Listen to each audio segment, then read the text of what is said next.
She sat 2 seats to my left in Year 9 English. Her name was Lily Chen. She was quiet, slightly serious, the kind of student who finished work before everyone else and then read a book while she waited. She had transferred to our school in September from a school across the city, and she knew nobody, and she sat with a particular careful self-containment of someone who has learned to be new in rooms. I noticed her the way you notice people who remind you of something you can't quite name, a familiarity without a source. We had the same nose. Not a type of nose, not vaguely similar, the same nose. The same slight upward tilt at the end, the same width at the bridge. I had my mother's mouth and my dad's nose, and this girl sitting 2 seats to my left had my dad's nose, and I sat in Year 9 English for 3 weeks looking at her and thinking, how strange. I was 14 years old. It took me 4 more months to understand that it was not strange at all. It was, in fact, the most logical thing in the world. My name is Sophie. I am 31 now. I was 14 when Lily Chen joined my Year 9 English class, and 22 when I finally understood everything, and the years in between are the years I want to tell you about. Because this is not a story about 2 girls who happen to look alike. This is a story about a man who built 2 families in the same city, sent both daughters to school 3 miles apart, and believed for 22 years that the distance was enough. It wasn't enough. Before I go back to the beginning, if you're new here, welcome. This is her Breaking Point Stories. New real stories every single day about the moment a woman finally discovered the truth. Hit subscribe now. Now, let me tell you about my dad. My dad's name is Richard. He was, for the first 14 years of my life, the most straightforward person in my world. Not exciting, he was not an exciting man. He was an accountant. He drove a gray Vauxhall. He watched documentaries on Tuesday evenings and played 5-a-side football on Sunday mornings and came home reliably at 6:15 every weekday and put his keys on the hook by the door and said, "Something smells good." He was present. That was what I valued in him, before I understood that presence can be a performance. He was present at home with us. He was also, I would later learn, present at a flat 15 minutes away, with a woman named Janet and a daughter named Lily who was 7 months younger than me, and who had, in September of Year 9, transferred to my school because Janet had moved back to our side of the city after a relationship breakdown. The relationship breakdown was with my father. He had ended things with Janet when Lily was 11. He had continued to see Lily, to pay maintenance, to be a father in the limited, scheduled way, but the relationship with Janet was over. 3 years later, Lily was sitting 2 seats to my left. My father knew which school Lily was transferring to. He knew which school I attended. He did not say anything to either of us. I have spent a long time thinking about what kind of person makes that decision. What you tell yourself in the moment of choosing silence over disclosure. Whether you believe genuinely that proximity in a school of 800 students is manageable. Whether you convince yourself that 14-year-old girls will not notice each other. He was wrong. We noticed. Lily and I became, cautiously, friends. Not immediately, not deliberately. The way school friendships sometimes form through proximity and repeated contact and the gradual accumulation of small familiarity. We were in the same English set and the same science group. We ate lunch at adjacent tables for a term before we ate lunch at the same table. She was, and I want to say this clearly because she matters in this story as a person, not just as a reveal, she was genuinely interesting. Sharp and quiet and funny in the unexpected way of people who say little and make it count. She loved biology. She could name every bone in the human body by Year 10 and found this fact funnier than anyone else did. I liked her. I noticed the similarities the way you notice a tune you can't quite place. The nose I had already clocked. But also, the handwriting. We had identical handwriting, the same slight backward lean, the same looped G. Our English teacher once handed me back Lily's essay by mistake because she had looked at the handwriting and assumed. The way we both tucked our hair behind our left ear when thinking. I noticed this one day in a maths lesson and sat very still for the rest of the hour. I said nothing to anyone. I told myself it was coincidence, that people look alike sometimes. That handwriting is not genetic. I told myself this for 4 months. And then one Tuesday afternoon I went home and I opened my dad's desk drawer looking for a stapler and I found a photograph. The photograph was in an envelope at the back of the bottom drawer. It was small, the kind printed at a pharmacy, the glossy square format of early digital photographs. It showed a woman I didn't recognize and a baby. The woman was smiling at the baby the way people smile at babies they love completely. The baby was perhaps 6 months old. On the back of the photograph in my father's handwriting, Lily, 6 months. January. I put it back. I stood at my father's desk for a long time. Then I went to my room. I sat on my bed. I thought about the girl 2 seats to my left with my father's nose and my father's handwriting, and a name that was, apparently, also written on the back of a photograph in my father's drawer. I was 14 years old. I understood what I was thinking and I could not process it, and I put it somewhere very deep and very quiet, and I did not take it out for 8 years. This is the part of the story people find most surprising when I tell it. That I found the photograph at 14 and said nothing for 8 years. That I went to school the next day and sat in English and looked at Lily from 2 seats away and did not say a word. But I want you to understand what 14 feels like when you are holding something that will dismantle your family. When you are the child and the adults are the architects of everything you live inside. When saying it out loud means your mother finds out and your father is confronted, and the house where you have always felt safe becomes the house where everything is different. I was 14. I chose the silence of someone who does not yet know how to carry the thing they are holding. I carried it for 8 years. I want to tell you about the Tuesday I was 22. The Tuesday I finally decided I was done carrying it, because something happened that week. Something that had nothing to do with Lily, nothing to do with my dad, that made me understand that the silence was not protecting anyone. It was only protecting him. Lily and I stayed friends through school. We did not talk about it. I did not know for years whether she knew, whether she had been told by her mother, whether she sat in English looking at me the same way I looked at her. I discovered much later that she had known since she was 12. That Janet had told her carefully, with the particular care of a woman trying to give a child information they deserve without weaponizing it. That Lily had transferred to our school knowing exactly who I was. She had been as silent as I was. We were 2 14-year-old girls sitting 2 seats apart, each carrying the same secret, neither of us saying a word. I find something extraordinary about that now. That we could be that proximate to the truth and still maintain the silence. That the instinct to protect the structure, even a structure built on deception, is so strong in children that we will carry almost anything rather than be the one to bring it down. We both went to different universities. We stayed loosely in touch, the occasional message, alike on social media, the thin thread of connection that survives geography. And then I was 22 and something happened. My father had a health scare.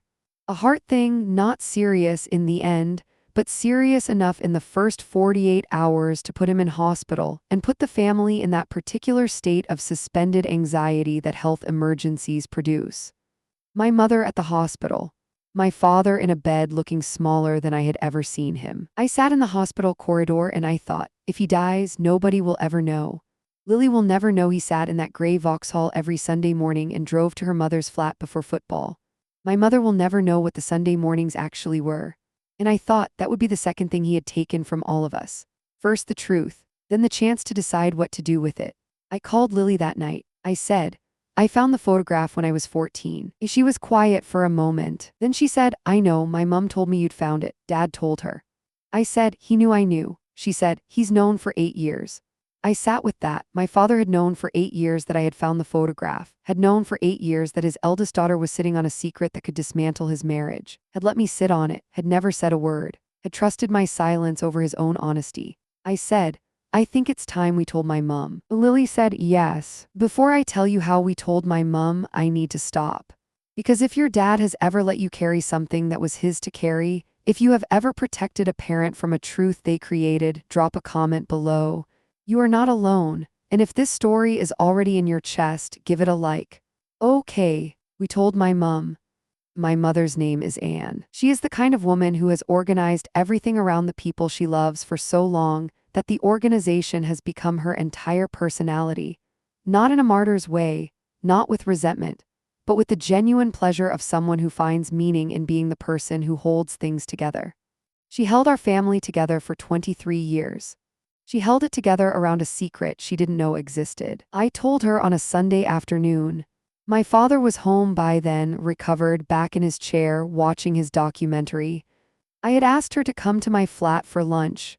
She had come with a Tupperware of soup she had made because that is what my mother does when she visits. She brings something. We ate the soup. And then I told her. I told her about the photograph. About Lily in English. About the 8 years of carrying it. About the phone call to Lily. About what Lily had told me, that Janet had moved to our side of the city, that my father had maintained contact with Lily throughout, that the Sunday morning football had been for at least 3 years partly a lie. My mother listened to all of it. She asked 2 questions. She said, "Does he know you know?" I said, "Yes, he's known for 8 years." She was quiet. She said, "And the girl Lily, is she all right?" That was the second question. Not, "How could he?" Not, "I can't believe it." Not anything about herself. Is the girl all right? I have thought about those 4 words more than almost anything else in this story, because they told me everything about my mother that I already knew and had perhaps not fully appreciated. That her first instinct on learning her husband had another daughter was to ask about the daughter. I said, "She's good. She's a doctor now. She's really good, Mum." My mother nodded. She said, "I'd like to meet her someday." I told my father the following weekend that I had told my mother. He was in the garden. I found him by the rose beds he had been tending for 15 years. The same rose beds I had watched him tend my entire childhood, and I stood at the garden door and I said, "Dad, I told Mum." He straightened up. He did not look shocked. He looked like a man who has been waiting for something for a very long time and is experiencing, in the moment of its arrival, something between relief and dread. He said, "How is she?" I said, "Quiet, she needs time." He nodded. I said, "She asked if Lily was all right. That was her first question." He looked at the roses. He said, "She's a better person than I deserve." I said, "Yes." He said, "Sophie," I said, "I need to ask you something." He looked up. I said, "When I was 14, when I found the photograph and put it back, you knew, Janet told you, and you never said anything to me." He said, "I didn't know how." I said, "That's not a reason, Dad. That's an explanation. There's a difference." He put down his trowel. He said, "I know." I said, "I was 14 years old and I was sitting in English with my half-sister, and I was carrying something that was yours to carry and you let me." He said, "I know." I said, "For 8 years." He said, "I know, Sophie." I said, "I need you to say more than I know." He looked at me with the expression of a man who has run out of the particular currency that has bought him silence for 22 years and knows it. He said, "I am sorry for all of it, for what I did to your mother, for what I let you carry, for the years I chose my own comfort over everyone else's. I am deeply, genuinely sorry." I looked at my father. I thought about the gray Vauxhall in the documentary on Tuesday evenings and the keys on the hook by the door. I thought about Lily at 6 months in a photograph in the back of a drawer. I said, "I believe you." I went inside. My parents separated. Not immediately. These things do not move quickly when there are 30 years of shared life involved. But within the year, my mother had moved into a flat of her own, smaller and quieter and entirely hers, and my father remained in the house that now felt, I think, like a very accurate reflection of the space his choices had created for him. My mother and father are civil. They attend my birthday dinners and sit at opposite ends of the table, and are polite to each other in the way of people who have decided that the children are more important than the grievance. My father and Lily have a relationship that is, from what I understand, careful and improving. He was not the father she deserved for the first 22 years. He is attempting in the years since to be something better. Whether he succeeds is between them. My mother met Lily for the first time 18 months after I told her. I was there. We had lunch at a restaurant, the 3 of us. My mother brought flowers. Lily brought a card. They talked for 2 hours about medicine, which Lily knows a great deal about, and about the garden, which my mother has been tending since the divorce with the focused energy of someone who has found something that asks only what she gives it, and returns exactly what it promises. At the end of lunch, my mother said, "You have your father's nose." Lily said, "So does Sophie." My mother looked at us both. She said, "Yes, you do."